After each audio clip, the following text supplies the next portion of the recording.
Hey guys, this is Comic and today I'm doing an advanced review for the Loud House graphic novel coming out in a few days, maybe a few weeks. And this one we're up to like volume 12, I think, of the graphic novels. Of course, there's no spoilers in this review. And this had a good mix of stories here. We got a few from the sisters, centric stories from the sisters. My favorite, honestly, being Lana and Lola this time around.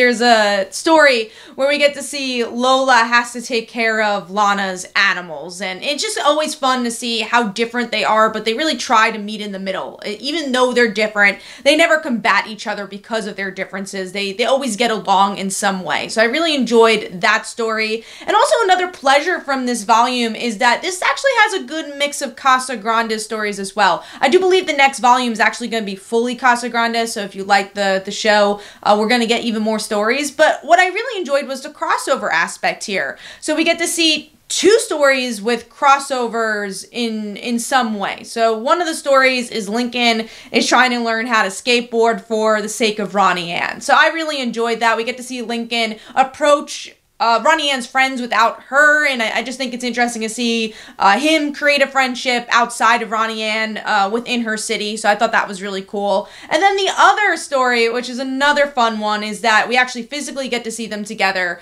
and we get to see them go to Pop's senior living, and we actually get to see Ronnie Ann's grandma go there as well, her abuela. So I enjoyed that, you know, kind of fish out of water scenario where we haven't seen Ronnie Ann in that setting, we haven't seen abuela in that setting, so that was a lot of fun as well. So overall, I thought there was a pretty good mix of stories here and a very solid volume. The only comment I really have for the book overall is that when I was reading it, I wasn't sure which season it landed in, because one of the stories in the beginning had Lily in her t-shirt, which is been a current season outfit for her, and then another story, it seems like Lori was at home and still in high school. So I'm curious, as the stories go on, the series goes on, when we're going to be placed into season 5 of the Loud House, and when we're going to start getting stories from everyone being a year older. So yeah, I'm excited to see if that plays about, because I don't think this volume really did that.